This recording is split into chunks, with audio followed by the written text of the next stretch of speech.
I should probably clarify what I mean by perfect before anything really.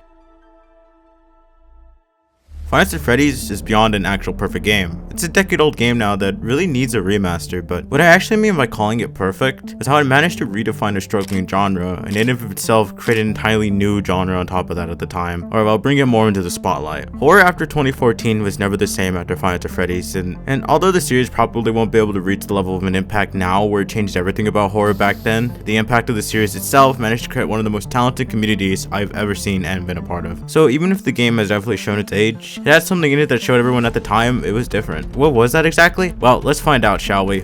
Welcome to Freddy's.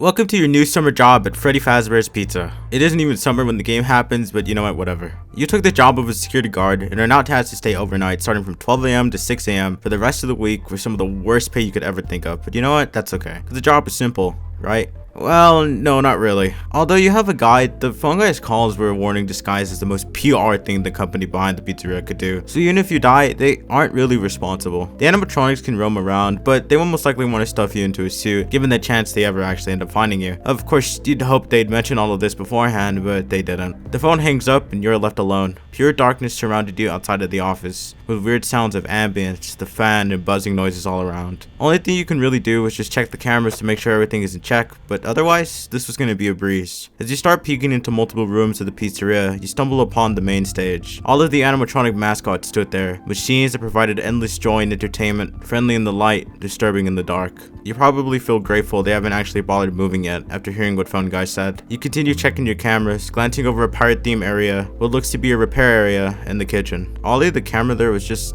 dead. Putting down the monitor, you're met with the exact same environment and the same sounds as earlier, oddly at peace because of that. Some time passes and you decide to check the main stage again. Where did the rabbit go? You start quickly checking all the cameras until you stumble into the dining area camera where you see him standing, still, lifeless. As if it's being puppeteered and only moves when its master wants it to. Putting the cameras down again, something felt different. That brief period of ease you once had, it was gone.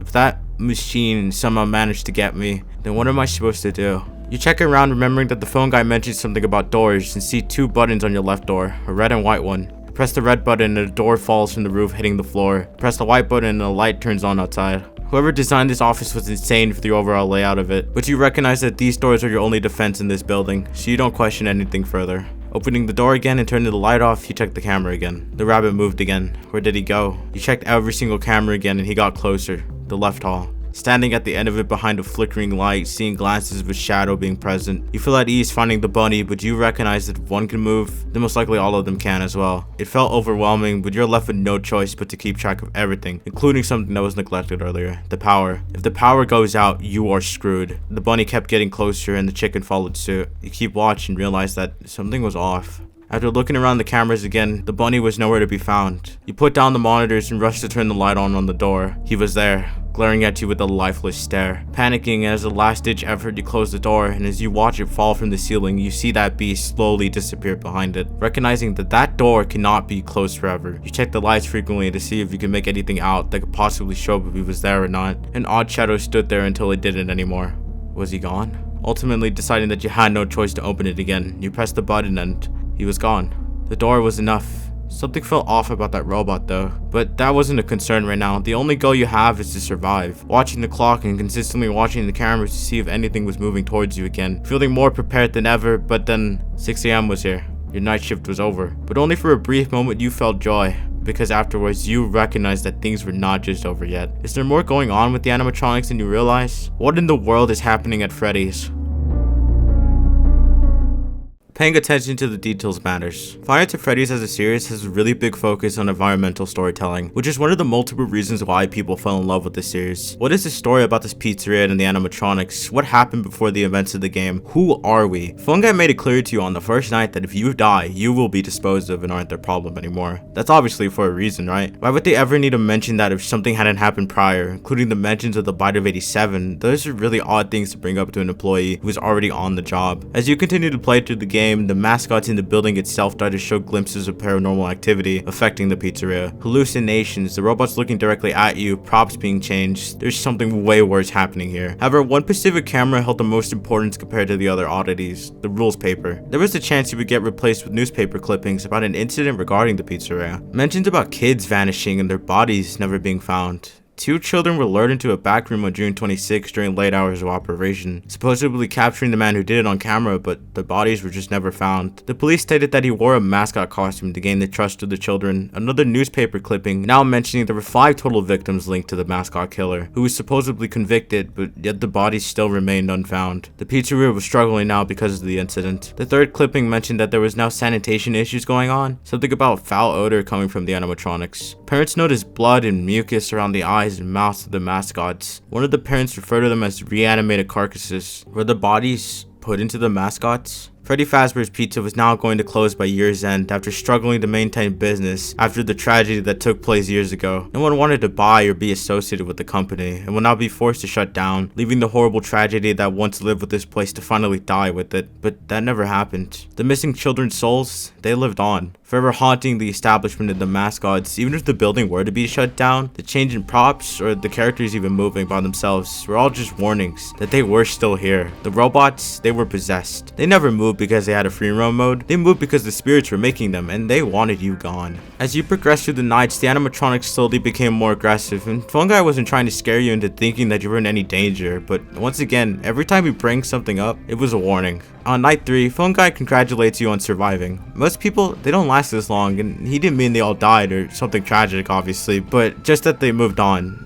Anyways, if there's ever a chance you somehow get caught, you could always try to play dead. They might think you're an empty costume and stuff an endoskeleton inside of you. Actually, you know what? Scratch that. He says his goodbyes and hangs up.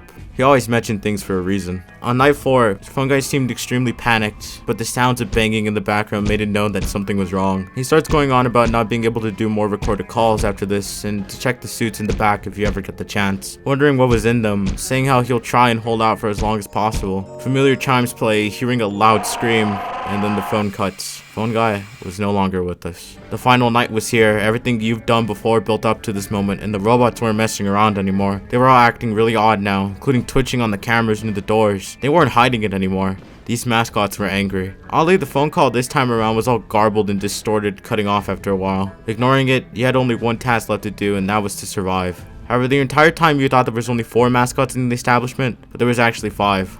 A ghost-like golden variant of Freddy existed, but can only ever be spawned in by encountering a golden Freddy poster in the left hallway, summoning it into your office and nowhere else. It sat there, lifeless, staring into your soul, until it didn't anymore. It took over the entire screen, hearing a very familiar scream. Finishing the night shift, you get your paycheck of a solid 120 bucks. Dated for November 12th, and was for someone named Mike Schmidt, the person we played as during the entire game. Mike was so dedicated to the job even, he decided to go back 2 more nights, getting 50 cents in bonus pay, and then getting fired for tampering with the robots, plus smelling disgusting. Concluding the story of Five Nights at Freddy's, although leaving some questions still unanswered. Why were we here? Who was the killer? What year does this game take place in? And how can the souls trapped in these suits be freed?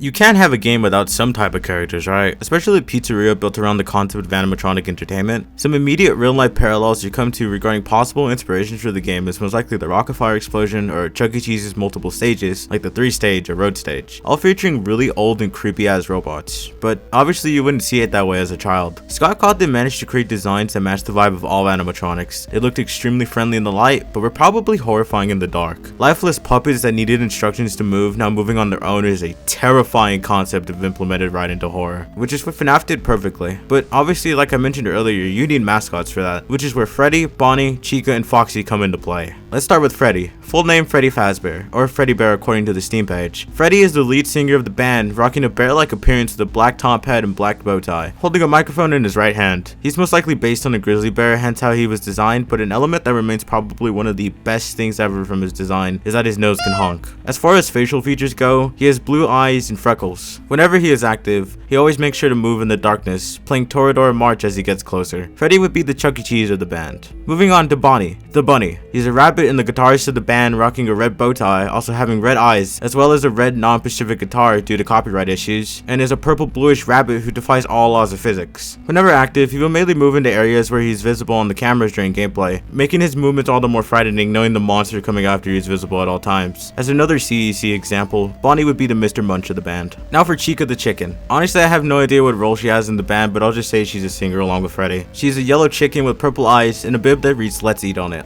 along with holding a plate that has a pink cupcake with yellow eyes and 2 buck teeth on it on her left hand. Her attack patterns are similar to that of Bonnie, where she makes herself visible, but like Freddy, is able to enter the kitchen where you can hear her messing with pots and pans whenever she is there. Chica would be the Helen Henny of the band. Now obviously we can't forget the pirate of the band, Foxy. He's a red fox with yellow eyes, but has an eye patch covering his right eye, also wearing shorts, and is also suffering heavy damage to most of his costume, mainly his legs, leaving his endo exposed, especially on his left hand. However, on his right arm, he has this famous hook for a hand. Foxy resides in Pirate Cove for most of the game, but will slowly move out of his cove if he isn't being watched, eventually making a dash towards you to attack and possibly ending the run. And as a final Chuck E. Cheese comparison, Foxy would be the Jasper of the band. These character designs are really believable in the sense that these would genuinely be real characters that exist in the real world, and that's what made them scary, but that's also what made people fall in love with them as well, especially with the mystery element of it all being attached to them. Which brings me to one of the mascots I've neglected to mention, the golden suit. It's Freddy but golden, but one of the biggest parts about his character is the fact that he lacks any sort of movement or emotion and is just isolated into one position. Why is he even here?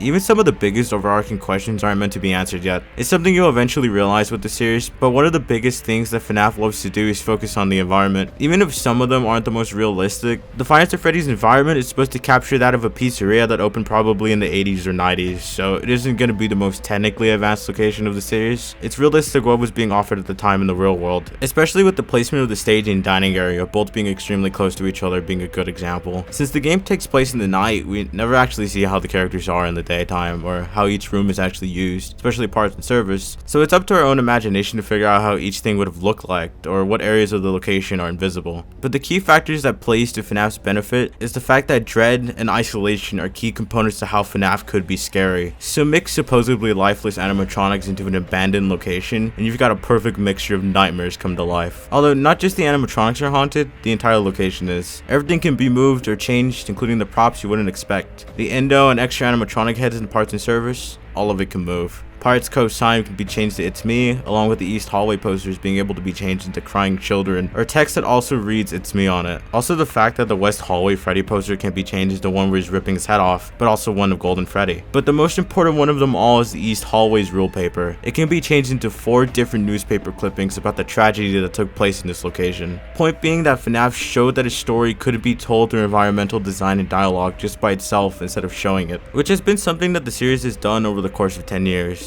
And most likely will still happen in future entries. There never was one thing exactly that people loved about this game. It was multiple different things. Some things that don't even connect to the game itself, but what the community has created. Their own stories about these characters. Every entry introduced new locations, new characters, new stories for many individuals to use to create their own thing or to latch onto. Especially with the story of the FNAF games themselves. That brought a lot of people into this fandom by itself. Every single fan, every single element in the FNAF games, every single piece of fan content has an important role in why this series continues to thrive. But even through it all, the origins of everything all began 10 years ago today with a single bear, Freddy Fazbear.